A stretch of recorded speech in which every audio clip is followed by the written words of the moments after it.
La vidéo Zoom d'ici. Bonjour à tous nos invités aujourd'hui. Virginie Bessol, vous êtes la directrice de l'agence départementale de l'information sur le logement. Gérard Tenos, vous êtes vous le président. Alors, je dis agence départementale, mais c'est une agence qui devient interdépartementale maintenant puisqu'elle va être à l'échelle des Alpes du Sud. C'est ça, Gérard Tenos? C'est bien ça. Donc, depuis quelques jours maintenant, l'agence départementale d'information sur le logement des Hautes-Alpes est devenue agence d'information des Alpes du Sud, puisque donc, depuis une dizaine de jours maintenant, dans cette agence est regroupé l'ensemble des deux départements sur la problématique du logement. Alors, Virginie Bessol, c'est quoi l'ADIL ? C'est une agence qui va dispenser des consultations juridiques, financières et fiscales sur toutes les problématiques logement ou habitat de manière très très large. Il y a plusieurs thématiques. On a une définition qui prévoit de répondre à tous les contentieux en matière de location, de copropriété, les problèmes de voisinage, les problématiques liées à l'accession à la propriété. Voilà. Et Virginie Bessol, c'est beaucoup de dossiers que vous avez à traiter chaque année, beaucoup de demandes? Alors ce nombre devient de plus en plus important. Sur 2016, on atteint presque 3000 consultations. Donc on a une augmentation de presque 30% par rapport à 2015. Donc oui, effectivement, on a de plus en plus d'usagers, que ce soit du 04 ou du 05, qui sollicitent nos services. Propriétaires comme locataires, oui. C'est ça? Particuliers comme professionnels également.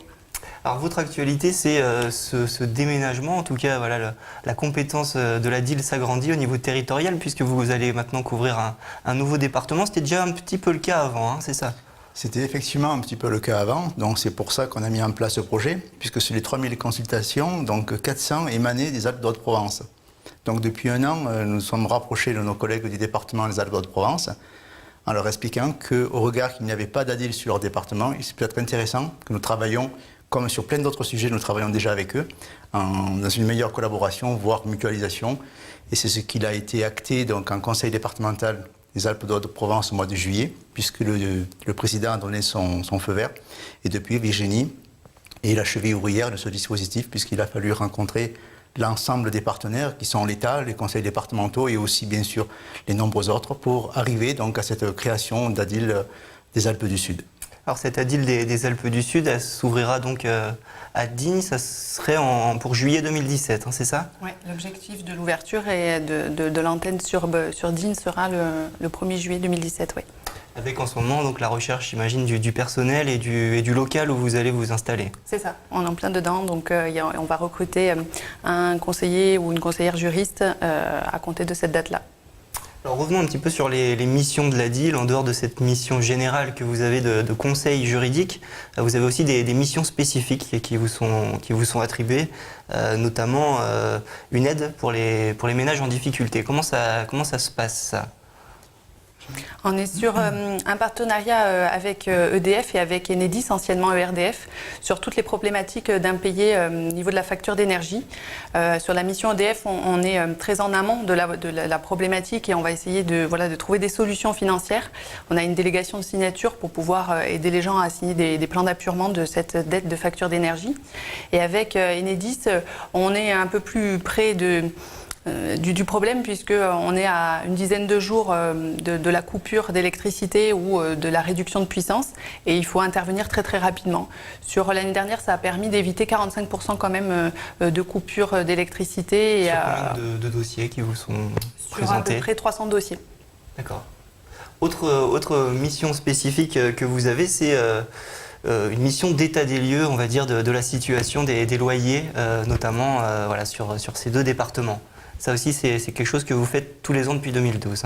Oui, depuis 2012, c'est la direction départementale des territoires qui nous a commandé cet observatoire, un observatoire des loyers, qui permet d'avoir une étude de marché sur la totalité du territoire et un observatoire de l'habitat dégradé qui permet aussi de faire un état du parc sur les Hautes-Alpes.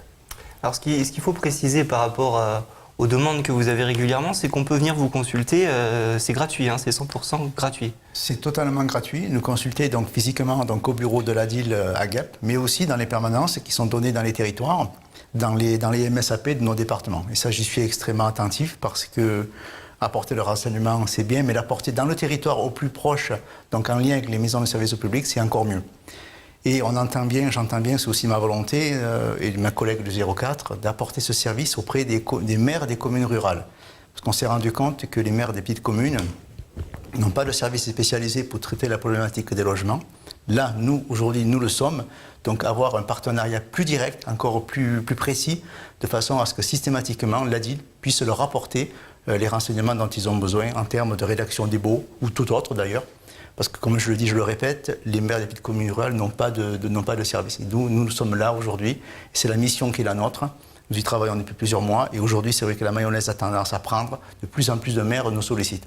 Et on va encore renforcer ce partenariat. Et mes collègues du 04 l'attendent tout comme moi. C'est quoi les principales questions qui sont faites, enfin les questions récurrentes, peut-être des gens qui viennent vous consulter?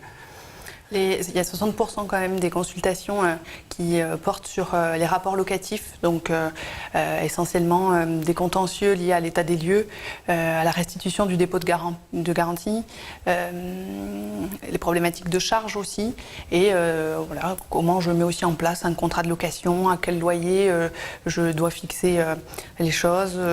Voilà, tout ce qui est droit et obligations du locataire et du bailleur, ce sont les questions les plus demandées à la DIL. Vous ne faites pas le suivi pour autant après du contentieux si jamais ça devait se porter devant un tribunal. Vous faites que de la consultation pour que ça soit bien clair. Ouais. Merci à vous. Clair, oui, c'est vrai qu'on s'arrête avant le contentieux. On est dans le conseil, pas dans le contentieux. Merci à vous, Gérard Arthenot et Virginie Bessol, d'être venus sur notre plateau. Merci. Merci. La vidéo Zoom d'ici,